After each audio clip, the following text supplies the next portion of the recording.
आज मैं आपके सामने फिर एक बार हाज़िर हुआ हूँ।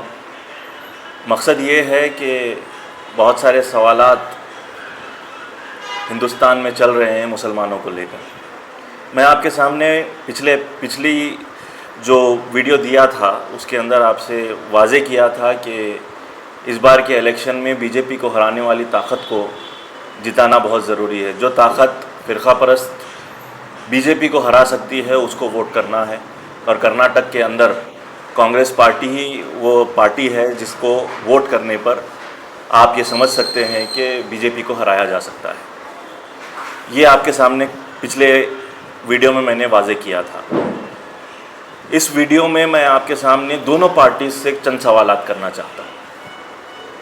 बीजेपी के सरबराह, बीजेपी के आला ज़िम्मेदार श्रीमान नरेंद्र मोदी जी, अमित शाह जी, जेपी नड्डा जी, योगी आदित्यनाथ, ये धुरंधर बीजेपी के स्टार कैंपेनर्स लगातार मुसलमानों पर सवाल उठा रहे हैं और लगातार ये कह रहे हैं कि अगरचे ये इनकी हुकूमत नहीं आती है और कांग्रेस पार्टी की जानिब से इंडिया अलायंस हुकूमत में आती है तो मुसलमानों को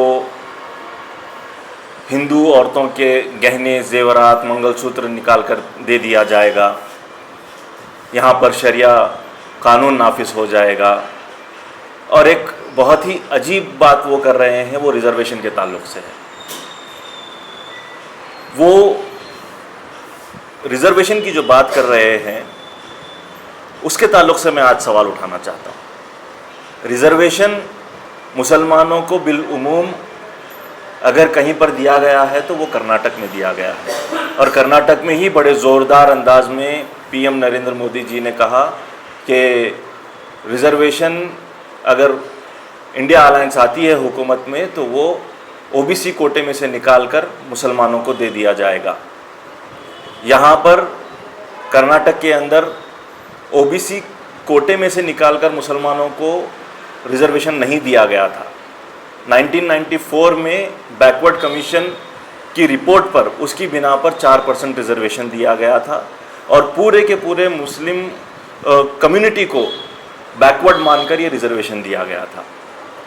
और जिस तरीके से पीएम नरेंद्र मोदी ये कह रहे हैं कि ये एंटी कॉन्स्टिट्यूशनल है, तो मैं उनको ये बतलाना चाहता हूँ कि सुप्रीम कोर्ट ने स्टे ऑर्डर दे दिया है। जो पिछली गवर्नमेंट बसवराज बोम्मई की जो थी उसने रिज़र्वेशन को रद्द किया था मुसलमानों का, उस पर स्टे ऑर्डर दे रखा है। ये स्टे ऑर्डर देने का मतलब ये है कि ये जो रिज़र्वेशन दिया गया था वो एंटी कॉन्स्टिट्यूशनल नहीं है और सच्चर कमेटी की रिपोर्ट की बिना पर मुसलमानों को SC ST से पिछड़ा माना गया है, उनसे भी बैकवर्ड माना गया है। अगर पूरी कम्युनिटी को एज ए होल भी अगर रिज़र्वेशन दिया जाता है तो वो गलत नहीं है, गलत नहीं होगा।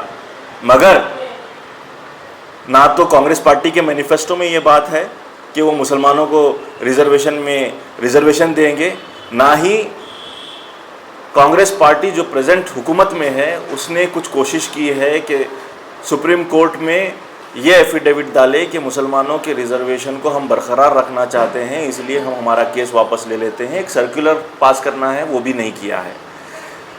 मतलब ये बताना चाहता हूँ मैं आपको कि बसवराज बोम्मई की गवर्नमेंट ने जो रिज़र्वेशन को हटाया था उसको सुप्रीम कोर्ट ने स्टे दिया हुआ है, मगर कांग्रेस हुकूमत आने के बाद भी वो जो उन्होंने जो हटाया है पिछली हुकूमत ने, ये हुकूमत ने उसे नहीं तब्दील किया है। नरेंद्र मोदी जी से ये सवाल मेरा ये है कि आपकी यहाँ पर 2 मरतबा हुकूमत रही है, येदियुरप्पा CM रहे, उस वक्त आपको रिज़र्वेशन का इशू याद नहीं आया कि यहाँ पर ये रिज़र्वेशन है। अचानक से 2023 में ये रिज़र्वेशन का इशू याद आया और ये वो कहते हैं कि अगर वो मर भी जाएं तो मुसलमानों को रिज़र्वेशन नहीं देंगे। मैं उनसे ये सवाल करना चाहता हूँ कि आपके ही अलायंस पार्टनर TDP वो ये कह रही है कि मुसलमानों को रिज़र्वेशन दिया जाएगा, 4% रिज़र्वेशन दिया जाएगा। कौन कह रहा है? TDP, जो कि उनकी ही अलायंस पार्टनर है। और वो स्टेट में रिजर्वेशन देने की बात कर रहे हैं। मैं पूरे हिंदुस्तान के मुसलमानों से ये बताना चाहता हूँ कि पिछड़े होने की हैसियत से कुछ एक तबक़ात को मुसलमानों के सेंट्रल ओबीसी में हिस्सेदारी मिली हुई है, पूरे के पूरे मुसलमानों को नहीं मिली हुई है। और पीएम नरेंद्र मोदी जी 10 साल से हुकूमत में हैं, उन्होंने भी ये हिस्सेदारी को ख़त्म नहीं किया है, वो बरकरार है।